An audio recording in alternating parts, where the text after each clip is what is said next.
just been a really cool, interesting time to be able to connect with students in a different way. We found a lot of different ways to connect with students here at Wilson. One of them being Dean Hawkins, our principal. He does daily announcements for students. That's really cool. He does like birthdays then, and just a way to connect with students like that. He also does staff announcements every day, so we're able to connect with him as well and get out information to us in that way as well, so that's pretty cool. We're also doing some food hampers, actually some pretty substantial food hampers for some of our families, either in need or affected by COVID. We try to do 6 to 7 families a week, and we're using some of our breakfast program money, where we're putting it in this format to be able to just support our families and still connect with them, because there's families out there that still need help during this time, and those kids that affected or use the breakfast program, we get to support them in this different way. So we get meat and some really substantial things and a gift card as well, and we can help support them in those ways. So every week we release a schedule that allows parents and students to look at what is to come on the Monday of the following week, and every day, I guess, of the following week. Every Friday, assignments are due. They're released every Monday at 9 a.m. Same with every bit of material the student will need for the week. We have within our schedule, is guidance and suggestions of what they should be working on every day, kind of drawing from inspiration of this is what a homeschool schedule looks like. We're taking this opportunity as well to evolve as teachers, so looking at what we have done in the past, but just making it better, and making it better not only for this whole pandemic situation, but making it better for when students return. So we're also offering a lot of options at Wilson the best we can. So our amazing options team have put together lessons on hand sewing, lessons on cooking. So we've got a whole bunch of different things, from here's how to make sauces for pasta, all the way to really basic like scrambled eggs, and just making awesome food at home to encourage kids to cook. We've had a lot of kids contacting not only their homeroom teacher, but every teacher. We decided to approach things as a grade 8 team versus, I guess, an individualistic approach.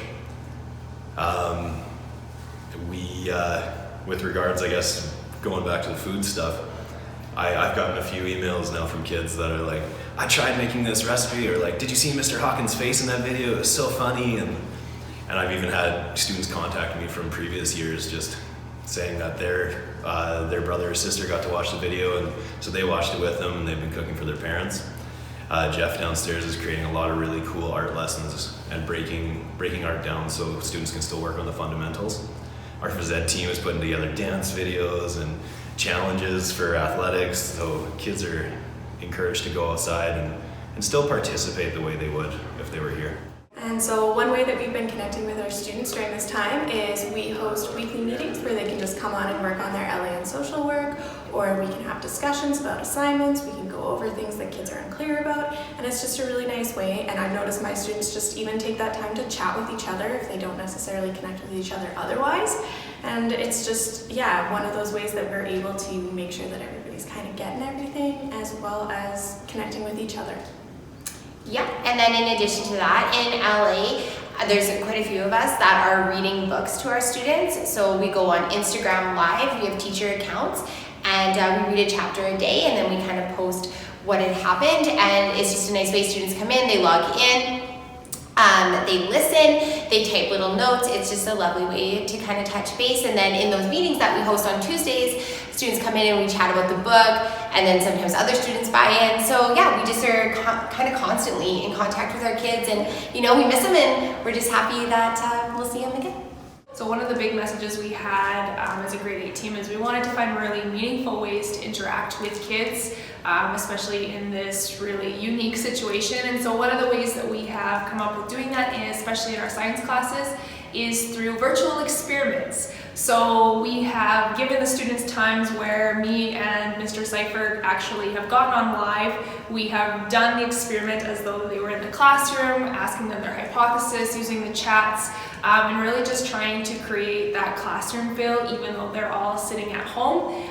We got really good feedback from the students, and so we're looking forward to doing a couple more of those in the coming weeks. And we've also just been really surprised as a grade 8 team at how this online learning platform has really allowed some of our students to thrive, especially students who may not have been thriving in our regular classrooms. I know I in particular have students who are answering questions all the time and they're doing the chat, and so this online learning has been really great for them to really discover themselves as individuals, and really excited to see how they grow. Yeah, so the nice thing with the grade 8 team is that we've really embraced it as a team. So we have kind of sectioned off our core subjects and are really working on it that way. So I've been working on a lot of the numeracy and the math stuff. So we've been working to give the kids still a whole bunch of options and different ways that they can still choose their math. So I've been recording lessons the way that I normally would have in class, going through all my slides, doing examples. And then we've also created like quick videos for the kids who are kind of ahead of it and don't necessarily need to see everything, just posting the PowerPoint itself for the kids who want to do that, and then still offering a whole bunch of choice in their practice questions, and then still having like a quiz and whatnot that they can all interact with. So it's been nice to see kids still have their choices at home. But the nice thing about that as well is the kids from different classes have been contacting different teachers, like not even their math teachers, to ask for help. So we've all kind of been embracing all of our kids, which has been a really nice thing. And then also just our weekly meetings, going through all our lessons and talking with our kids every single week. I've learned a whole bunch of pet names in the last little while, so I've met a whole bunch of pets, and that's been really fun. And then a lot of us have been sending home different ways to connect with our kids also. So I took pictures of my kids at the beginning of the year for a birthday wall, and I sent those in a card with them home so that they got that over Easter, so the week that they wouldn't have a chance to connect. So they still kind of got something from me that week as well. Just going to talk to you really briefly about what we're doing in social studies. So actually for us, in terms of when school paused, it came at kind of a good time. We had just finished up our unit on the Aztecs and Spanish, and we're just moving into talk about Japan and the makings of modern Japan. So it's a really good place for a break, and a good place to look at what we were going to be teaching and how we were going to be delivering it. There wasn't a lot of catch up we had to do or try to get things done from before. We actually ended at almost the perfect time.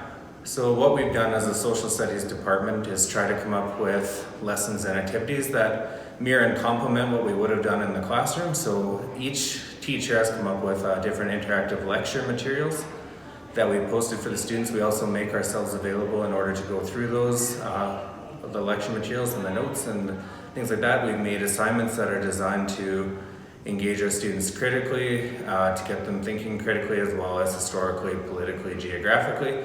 And we've had great success. Kids are really enjoying going through the material that we've given them, and they're working really hard and completing things to the best of their abilities and asking questions when they need help. So on the whole, it's been a pretty positive experience. We're learning lots and having a good time doing it too, which is pretty much all you could ask for. One thing that we have been taking a lot of time doing is making sure that the connected piece is there, not only with our students, but with our families as well. So what we all do is once a week, we will call home and discuss with students as well as families if they have any questions or concerns. So this has been a great way to keep building those meaningful connections with our families and students. In my program especially, the hands-on component is very important. So being able to apply the skill sets that are being learned to real-world situations is very important. So I have made sure to give as much student choice projects that I can so that I'm able to keep them engaged and motivated in their learning. For all of us here at Wilson, I think that the major thing is just keeping our students engaged and not overwhelming them as well, right? This is a special time and we're all just kind of moving day by day. So to make sure that we're all in it together and that everyone's feeling supported is the major thing.